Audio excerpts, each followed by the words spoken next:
What, only 6, Ricky? Are you kidding me? Come on, man. Getting dwarfed here. Getting overrun. Getting bull rushed.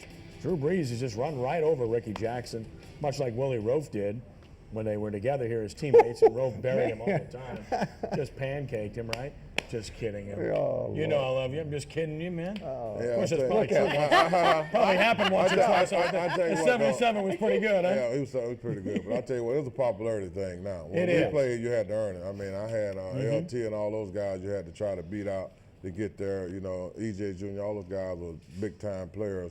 And now it's like a popularity. They vote you in. Now, you don't have to make the team. So I don't even count it half of the time now. I'm glad you brought it up because I was going to bring that up. And it's not to diminish Drew Brees at all or anybody else, but it's totally different. The Pro Bowl used to be the best of the best. Now it's fan voting, and you got all this silliness with captains who are former players and drafting players. Anything to make it viable. It's just not the same. Now, being an all-pro is what you go by as compared to Pro Bowl. Pro Bowl, right. Because, I mean, if I'm one of the coaches, I'm going to take my friends and take my buddies, kids, and all that kind of stuff. So, you're not taking the best player. So it really don't have the same meaning.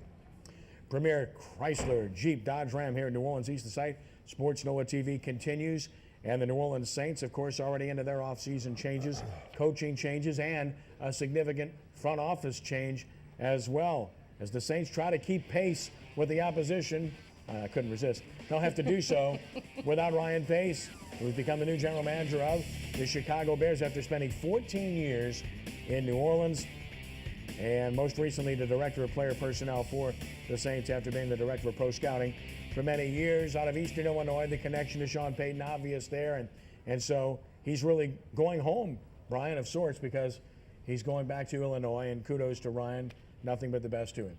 Absolutely, I agree totally with you, Kenny. And he's got his work cut out for him. He's got some important decisions to make. One, beginning with hiring a coach, and then secondly, you got to talk about that elephant in the room, Jay Cutler's contract, and what are you going to do with him? So, but you know what, Ryan sounds like he's really enthusiastic about it. It's a hell of a challenge for him, and we wish him all the best. Yeah, I got to know him quite well when he was here. He's a good guy, and Amy, it's the way it's supposed to work. When you have success, you lose people to other organizations because you've been successful. Yeah, and he certainly is not a surprise that he's gone. I mean, he had interest in him last year, that there were teams that had wanted to have a chance to speak to him, but because there was still a year left on his contract, those conversations were not able to be had. So I think that, especially considering that very quickly in this offseason, one of these teams that really needs a young, aggressive general manager coming after him, no shock at all. And frankly, it'll be very, as you said, interesting to see what he does there, beginning with who he chooses as a head coach. But, talking about the Jay Cutler situation, I've said it through the season, I'm going to say it again.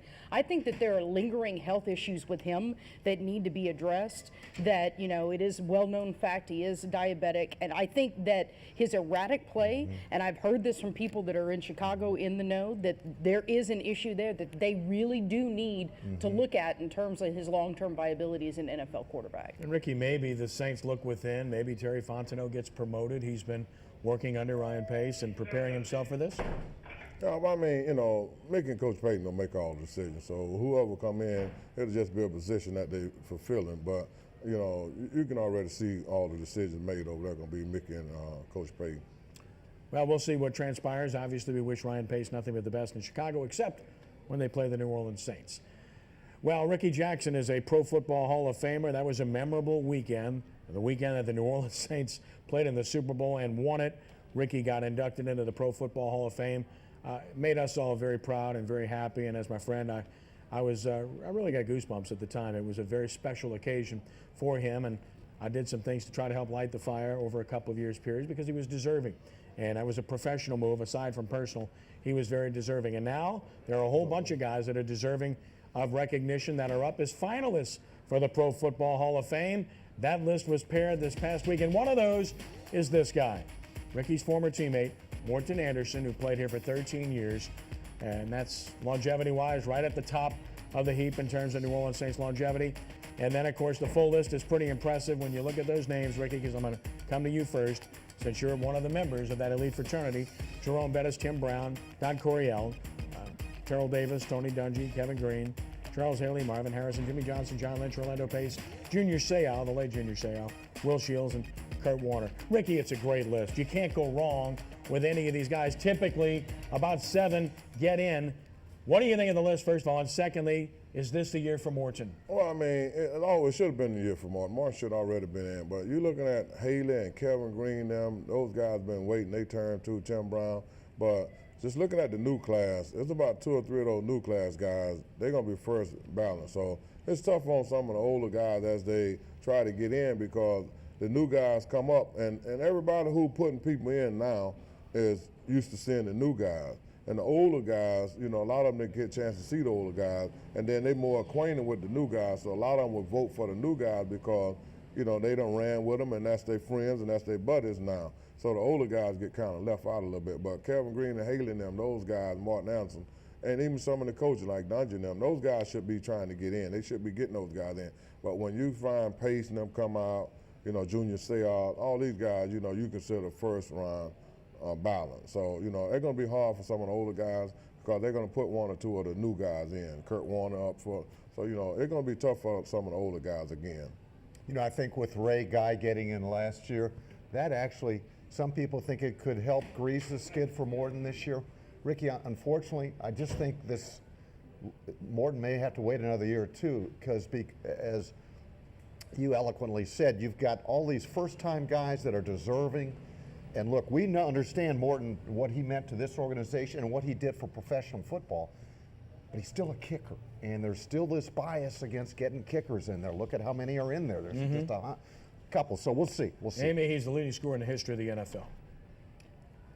I think Brian said it best, but he did that still as a kicker. I think that, you expect the kicker is going to have his points every game. And I don't think that there are a lot of people that think that there is while it is a finesse and a skill to be a good kicker, there tends to be the idea that there isn't the same amount of athleticism, grit, maybe even some of the danger involved that goes in it in playing some of these other positions. And looking at the ballot, especially of who's on there, when you have names like Jerome Bettis, frankly, Kurt Warner, I think Junior Seau goes in strictly because of the story of what happened to him and his tragic death. That there are some high-profile stories that circulate this list that tend to make those stories like the Morton Anderson, even though he is the scoring leader, not necessarily, if you will, the sexy pick to put in. SportsNOLAtv is brought to you by Premier Automotive, where 100% satisfaction is their goal. We're here today at Premier Chrysler Jeep Dodge Ram at 13,000 I-10 Service Road in New Orleans East. Stop by and check out their big inventory and great deals here at Premier Chrysler Jeep Dodge Ram. Can't go wrong. NFL, when we return, playoffs in just a moment.